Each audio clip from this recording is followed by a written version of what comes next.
Good morning class. In this video, math class video, we start with a new topic, angle. आज हमारी math class का topic है angle, basic of geometry का second topic.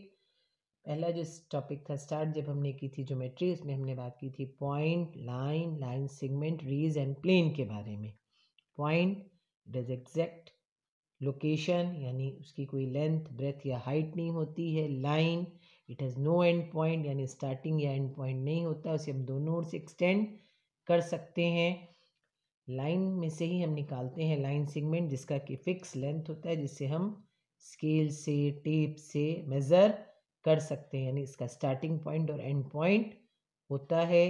Raise starting point तो होता है but and point नहीं होता, यानी वो स्टार्ट होती है एंड नहीं होती है.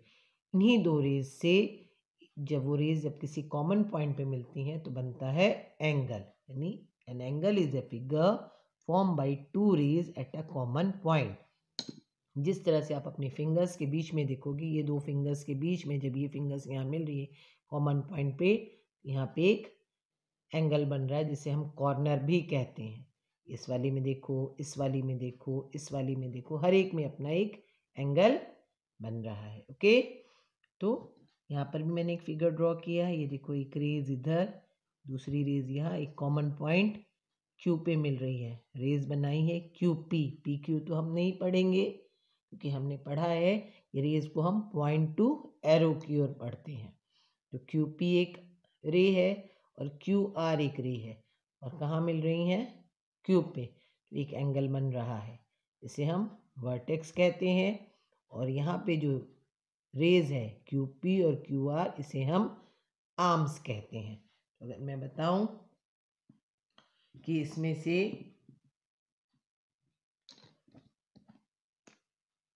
वर्टेक्स क्या है पी क्यू आर में, तो आप बोलोगे वर्टेक्स है मैम क्यू.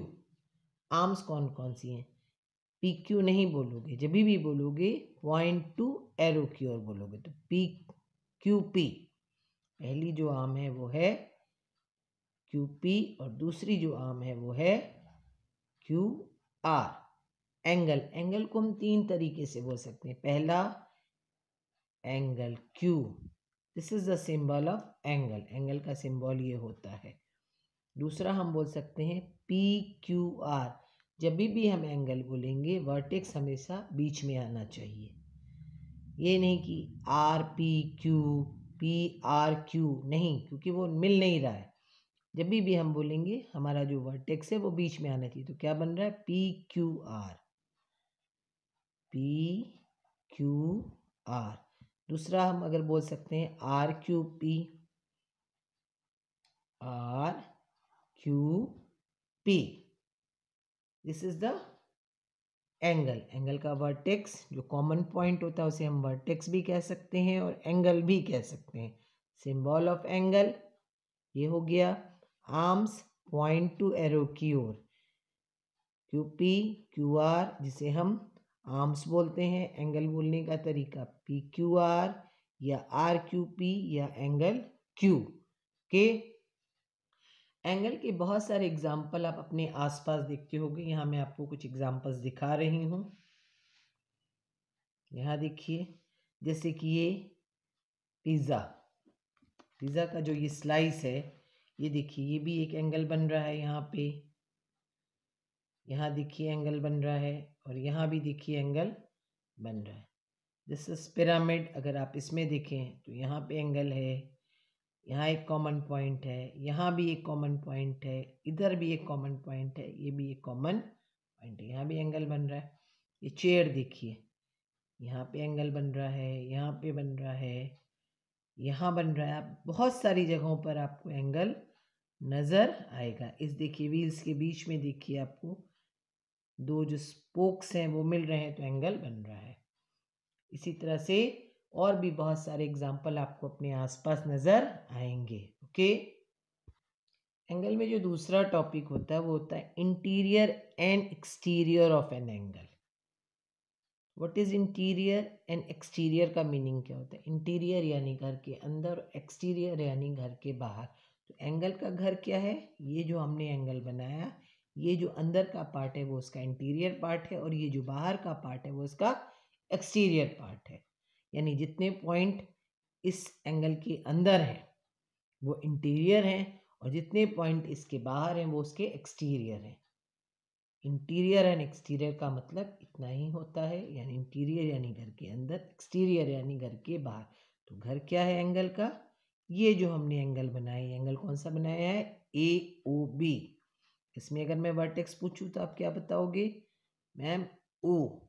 एंगल पूछूंगी तो बोलोगे AOB या BOA। Arms OA OB, OA OB के। सो AOB के अंदर यानी इंटीरियर में कौन कौन से पॉइंट है? तो इंटीरियर में देखिए कौन कौन से पॉइंट है, बताइए। L, M और N। पहला पॉइंट है L, दूसरा है M, तीसरा है N। और तो कोई पॉइंट इंटीरियर में नहीं है। एक्सटीरियर में क्या है? यहाँ पर है Q, यहाँ पर है P। Very easy. Interior and exterior of angle. Next angle में जो थर्ड टॉपिक आता है वो आता है टाइप्स ऑफ एंगल, यानी एंगल कितने प्रकार के होते हैं। एंगल बनता कैसे ये मैंने आपको बता दिया। ये हमारे दो पॉइंट जब लाइन मिलती है तो हमारा एंगल बनके तैयार होता है। किसी भी कॉमन पॉइंट पर जब दो लाइंस किसी कॉमन पॉइंट पे मिलती हैं तो जो एक कॉर्नर बनता है उसे हम एंगल कहते हैं। एंड टाइप्स ऑफ एंगल यानी एंगल कितने तरह के होते हैं। तो सबसे पहले जो हमारा स्टार्टिंग पॉइंट होता है एंगल का, जो स्टार्ट होता है वो होता है 0 डिग्री, जिसे हम कहते हैं ज़ीरो एंगल, यानी स्टार्ट हुई हमारी रेस। इसे हम कुछ इस तरीके से भी कहेंगे कि ये जो स्केल आप देखेंगे, ये स्केल के ये जो पार्ट है दिस इज 0 डिग्री, यहाँ से स्टार्ट हुआ एंगल, दिस इज 0 डिग्री, यानी ये स्टार्टिंग पॉइंट है। एकदम स्टार्ट हमने यहाँ से किया स्ट्रेट लाइन में 0 डिग्री, इसकी वैल्यू होती है 0 एंगल, यानी 0 डिग्री यानी 0 एंगल। इसके बाद ये एंगल स्टार्ट होना शुरू होता है, यानी ये जो हमारा हाथ है यूं धीरे धीरे बाहर की ओर निकलना शुरू होता है इस तरीके से। जब ये स्टार्ट होते होते इस तरह की पोजीशन में कई बार आ जाते हैं, यानी आर्म्स जो हमारी है कुछ इस तरीके से हो जाती हैं, यानी 0 डिग्री से स्टार्ट होने के बाद कुछ इस तरीके से हो जाती हैं। This is called acute angle. Acute angle का मतलब होता है 0 डिग्री से तो बड़ा होता है लेकिन 90 डिग्री से छोटा होता है, यानी एंगल का जो टोटल मेजरमेंट है वो है हमारा 360 डिग्री, यानी वापस हम सर्कल को पूरा करेंगे। तो इस एंगल की जो एक्यूट एंगल जो होते हैं वो होते हैं 0 डिग्री से बड़े, 90 डिग्री से छोटे। यानी 0 डिग्री से बड़े यानी 1 डिग्री भी एक्यूट एंगल है, 75 डिग्री भी एक्यूट एंगल है और 89 डिग्री भी एक्यूट एंगल है। यानी 0 से लेके 90 के अंदर के जितने भी एंगल हैं वो एक्यूट एंगल है। कहने का मतलब है कि अभी हमारी लाइन सीधी नहीं हुई है। तो एक्यूट एंगल किसको कहते हैं? Greater than 0 degree and less than 90 degree. इसके अंदर में जितने भी एंगल आपके आएंगे वो सारे के सारे एंगल होंगे एक्यूट एंगल।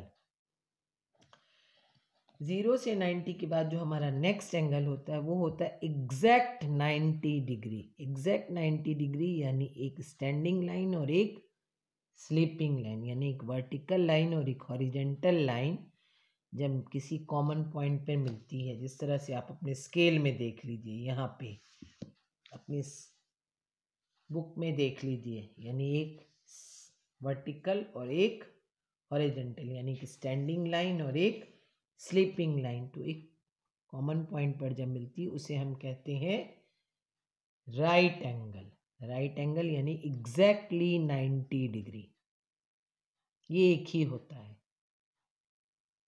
0 डिग्री भी यानी एक ही होता है 0 डिग्री।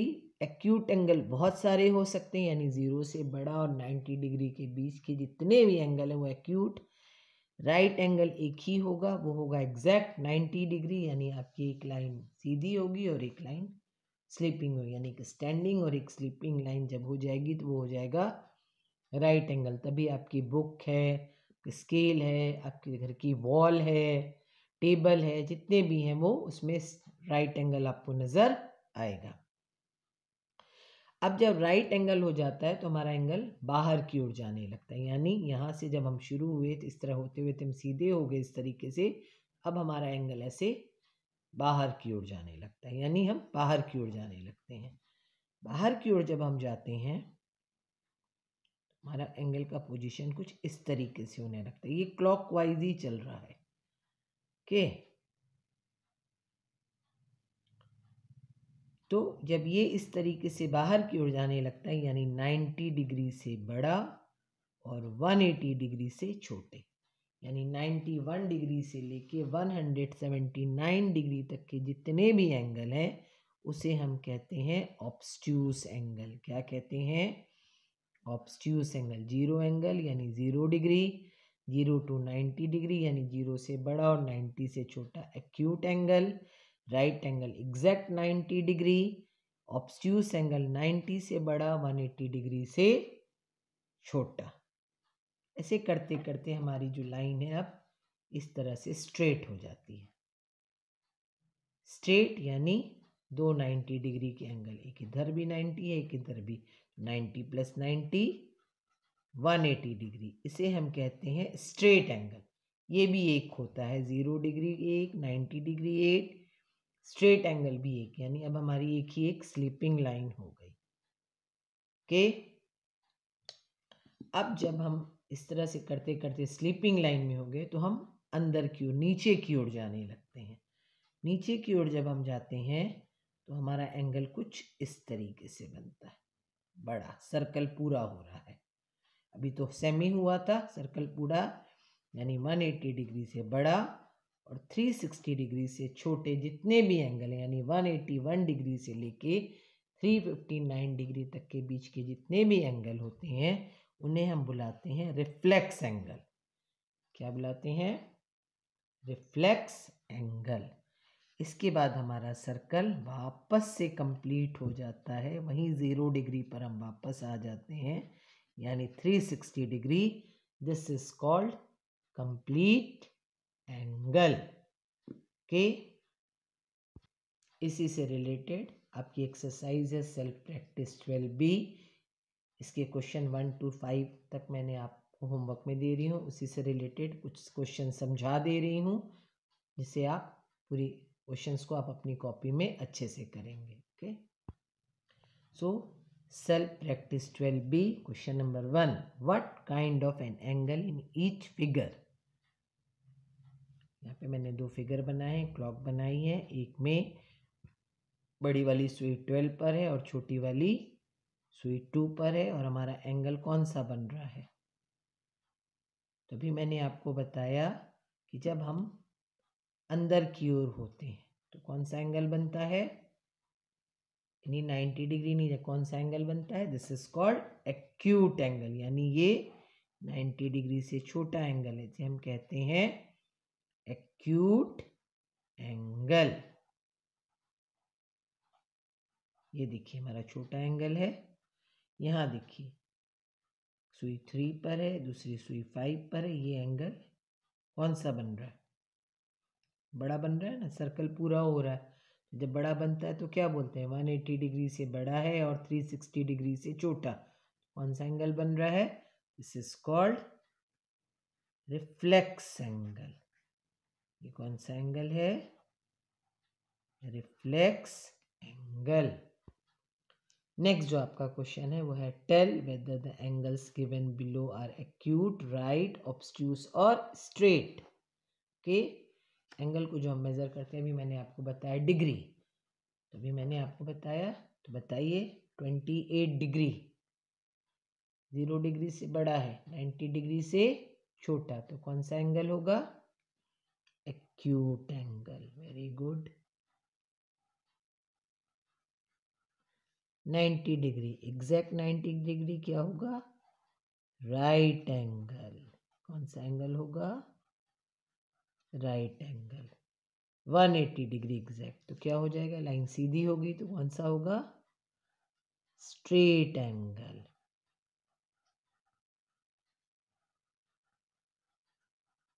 102 डिग्री, 90 से बड़ा 180 से छोटा तो कौन सा होगा, ऑब्स्ट्यूस एंगल। ओके, आई होप आपको एक्सरसाइज एंगल समझ में आ गया होगा। इसी से related solve step practice 12B question number 1 to 5 in maths copy. Thank you.